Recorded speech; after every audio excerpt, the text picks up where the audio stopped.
Quando a gente fala em cirurgia guiada para pacientes totalmente edêntulos, principalmente maxila, não existe espaço para improvisar. Aqui o planejamento é o tratamento. Diferente de um caso unitário, a maxila edêntula ela envolve uma série de desafios anatômicos, de biomecânica e até na questão protética. E uma reabsorção óssea avançada, proximidades com seios maxilares e uma baixa densidade óssea faz com que a gente tenha uma necessidade de paralelismo entre os implantes. Se a gente consegue fazer isso, e principalmente uma obrigatoriedade de um planejamento protético reverso bem executado.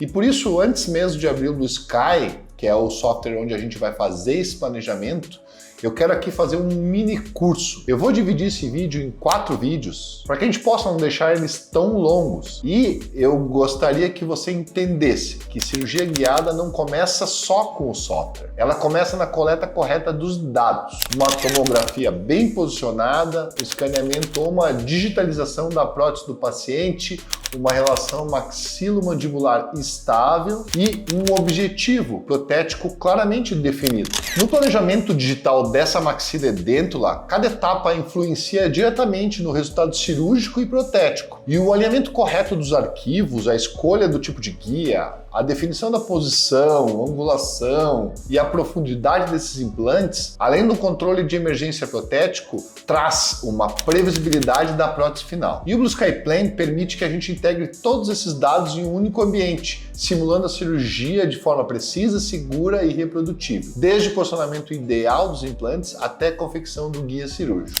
E nesse mini curso eu vou te mostrar passo a passo como eu faço o planejamento de uma cirurgia guiada em um paciente edêntulo maxilar dentro do software do Blue Sky Plan. E vou destacar os pontos críticos e o que realmente faz a diferença na prática clínica, os erros mais comuns e como evitar surpresas no dia da cirurgia. E tem alguns pontos que são fundamentais da gente entender antes de planejar essa cirurgia guiada. Vamos falar de alguns deles. Primeiramente, uma definição clara do objetivo protético. Então é importante a gente entender que tipo de prótese que a gente vai fazer. Se é um protocolo, se são barras, se é um Alon 4, Alon 6, se é uma overdenture, além de o número de implantes que a gente está pretendendo fazer, o tipo de prótese que a gente vai fazer, se é acrílica, se é híbrida, se ela é cerâmica, a linha do sorriso, o suporte labial, a estética que a gente deseja para esse caso. Sem um objetivo protético definido, é muito difícil da gente ter uma cirurgia guiada correta. Uma outra questão é um planejamento protético reverso obrigatório,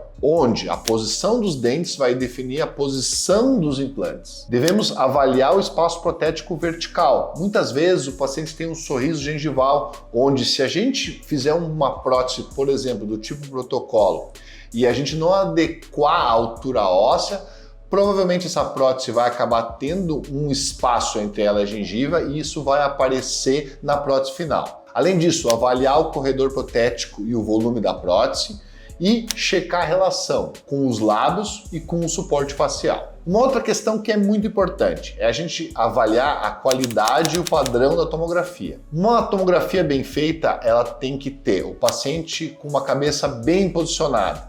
Às vezes uma cabeça que não está na posição adequada pode nos trazer dificuldades nesse planejamento. O paciente tem que fazer essa tomografia sem movimentar a cabeça, ele tem que estar com a cabeça fixa, parada na hora do exame. E o campo de visão tem que ser adequado para a maxila completa. Não tem como a gente fazer protocolos totais sem uma avaliação, sem um exame de imagem da maxila completa. Também é importante a gente avaliar a presença de artefatos, próteses, metais, grampos, o que pode nos trazer problemas na hora de a gente fazer o planejamento. E também confirmar que o voxel adequado do planejamento seria de 0,3 milímetros por camada.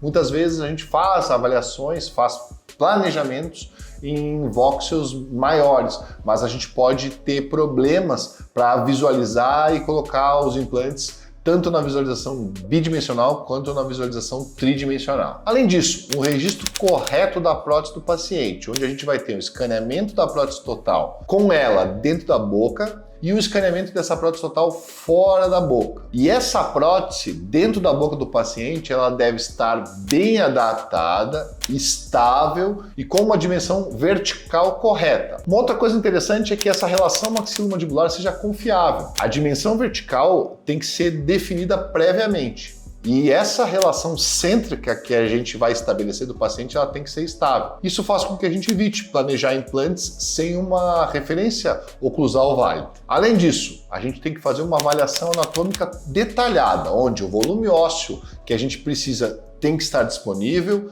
uma topografia do seio maxilar não deve interferir esse nosso planejamento. A gente tem que ter uma espessura de cortical vestibular e palatina adequada, nos preocupar um pouco com a inclinação desse rebordo residual para que os nossos implantes saiam numa posição, numa angulação mais adequada e avaliar as zonas de risco anatômico. Então é bem importante. É importante a gente avaliar a densidade óssea, onde a maxila normalmente tem um osso de tipo 3 e 4, e muitas vezes esse osso é inadequado para a gente ancorar implantes. Então a gente pode lançar mão de enxertos, como eu falei, para que a gente melhore essa qualidade óssea. E como a gente sabe, isso vai impactar diretamente na estabilidade primária, no tipo de implante que a gente vai utilizar, na estratégia cirúrgica, e isso faz com que a gente planeje, às vezes, em alguns casos, até subfresagens quando necessário, ou escolher implantes onde a sua macrogeometria seja um pouquinho mais travadora, mais agressiva.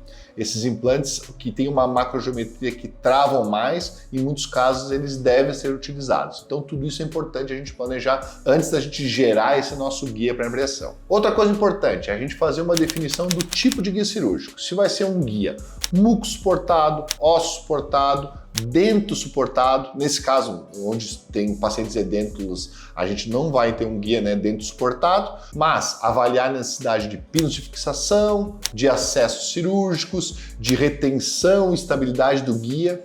Uma coisa que é interessante sempre a gente entender, cirurgia guiada não é sinônimo de cirurgia flapless. Muitas vezes a gente até tem necessidade de fazer uma cirurgia guiada aberta.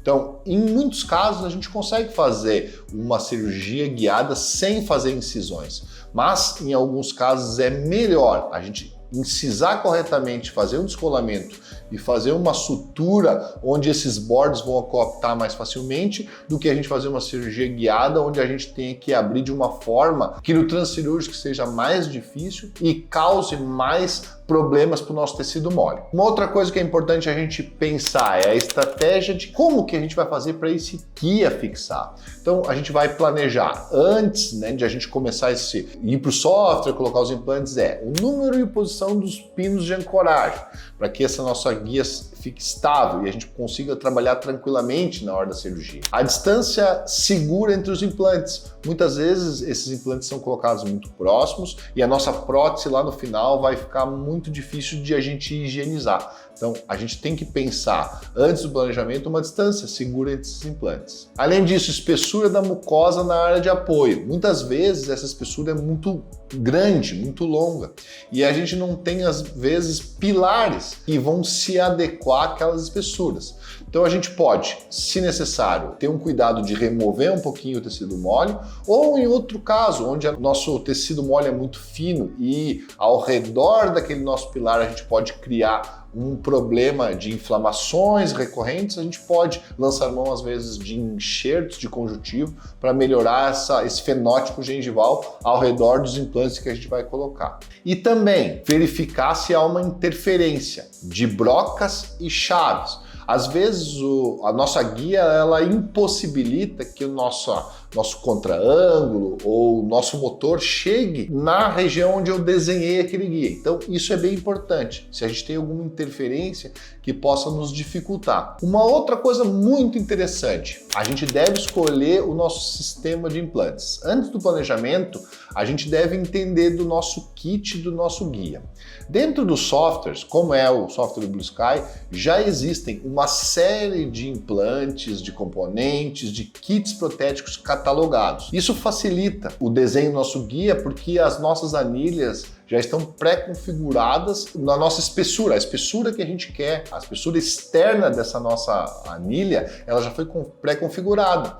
E o nosso software já vai desenhar o nosso guia um pouco maior para que essa anilha já entre corretamente depois que o guia for impresso. Mas o software também nos possibilita que a gente personalize.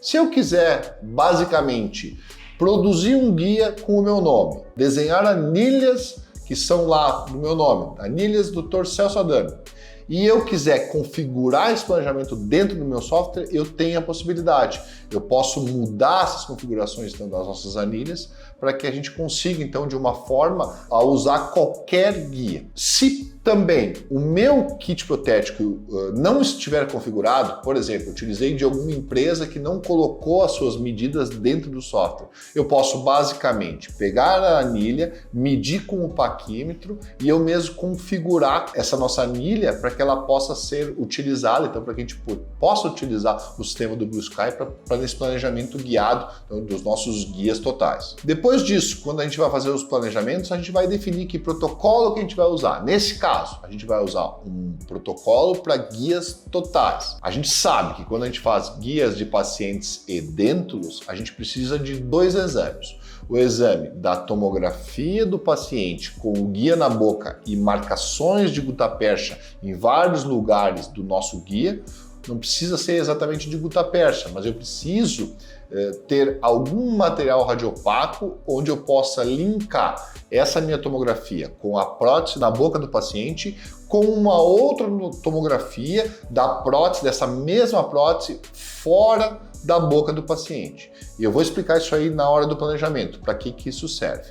Diferente de pacientes dentados, onde eu vou ter 2 arquivos diferentes. Um arquivo da tomografia do paciente sem nenhuma marcação e um escaneamento da boca do paciente, ou seja, dos dentes e da gengiva do paciente, onde, utilizando os dentes do paciente, eu consigo linkar esses 2 arquivos.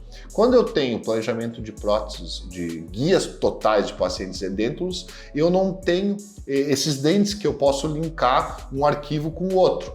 E a gengiva, o escaneamento da gengiva, ele não vai conseguir se linkar adequadamente com a tomografia. Por quê? Porque a tomografia mostra osso e o escaneamento da mucosa mostra gengiva. Então, a gente precisa fazer 2 fluxos diferentes, um para cada planejamento. Há também uma checagem da previsibilidade protética, onde a gente vai pensar que quanto mais paralelos esses implantes forem, melhor. A gente sabe que na maioria das vezes os implantes não vão ser colocados paralelamente um em relação ao outro, pela uma questão de que a gente tem angulação desses implantes com o nosso dente final, uma relação desses implantes com o osso, e tudo isso faz com que a gente tenha que às vezes modificar as angulações.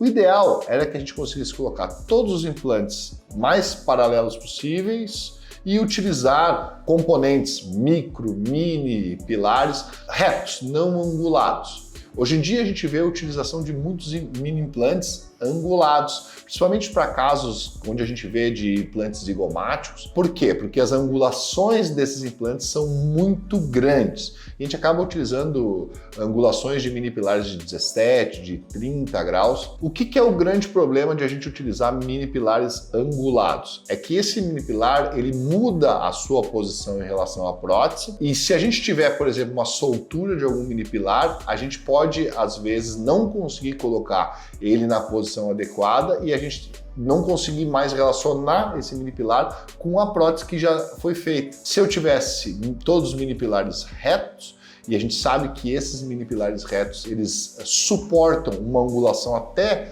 45 graus, alguns trabalhos mostram isso, então a gente tem uma facilidade. Se esse mini pilar por algum motivo soltar, a gente só dá o torque e dá andamento na nossa prótese e volta com a mesma prótese que a gente tinha na boca do paciente sem ter que refazer essa prótese. Há também uma questão do espaço da barra, então a gente tem que entender que eu preciso no meu planejamento ter um espaço para essa barra ou para essa infraestrutura protética que eu vou utilizar, e se eu não tiver um espaço adequado, eu vou planejar os meus implantes e eu não vou conseguir confeccionar a prótese, ou eu vou ter que fazer uma prótese numa posição que não foi aquela que eu planejei inicialmente. Então, tem que se preocupar na hora de planejar para que haja um espaço para a barra ou para essa infraestrutura. Isso vai fazer com que também a gente tenha uma facilidade da manutenção dessa prótese e também de uma limpeza adequada dos pilares. E uma outra coisa bem importante a gente entender é que a gente precisa de uma conferência da integração dos arquivos DICOM. Então, seja ele então da tomografia que a gente fez, da dupla tomografia, que são 2 arquivos DICOM, um DICOM com o outro, e também com os STLs. Então, no caso dos DICOMs, que é esse caso que a gente vai fazer aqui, a gente vai gerar uma visualização tridimensional da nossa guia a partir da tomografia da guia fora da boca. Então, isso eu vou mostrar tudo para vocês. Então, esse alinhamento que a gente vai ter dessa prótese que foi tomografada com a tomografia do osso do paciente, ela tem que ser muito bem adequada para que a gente não tenha desalinhamentos entre a prótese, o osso e o arco virtual. E a gente deve então conferir todos esses pontos de referência para que tudo saia mais adequado possível. Qualquer erro que a gente tenha no nosso processo vai fazer um mau posicionamento dos implantes e no final uma prótese inadequada, ou antes disso, uns implantes que possam não estar nem dentro do osso na hora que a gente vai fazer a nossa cirurgia. A gente tem que ter também uma consciência das limitações da nossa cirurgia guiada. Guias não corrigem erros de planejamento. Esses erros acumulados, eles podem ocorrer. E esse planejamento não vai substituir o nosso senso clínico, o nosso entendimento de como que a cirurgia funciona. E sempre que a gente for fazer a nossa cirurgia guiada, a gente sempre tem que pensar que a gente pode ter a necessidade de ter um plano B. E o que seria um plano B? A gente vai posicionar o nosso implante, a gente teve uma preocupação ou alguma coisa nos falou que nosso implante não está bem adequado, a gente deve estar preparado para talvez incisar, escolar e visualizar essa posição do implante para ver se ele está mais adequado possível, ou se ele está dentro do nosso osso, porque daqui a pouco, em algum momento, o nosso guia não ficou bem adaptado, bem ajustado na boca, ou algum problema que a gente teve na hora de fazer a perfuração ou a colocação do implante, tudo isso pode nos trazer algum problema e o nosso implante não está bem adequado. Então, sempre está preocupado em ter um plano B.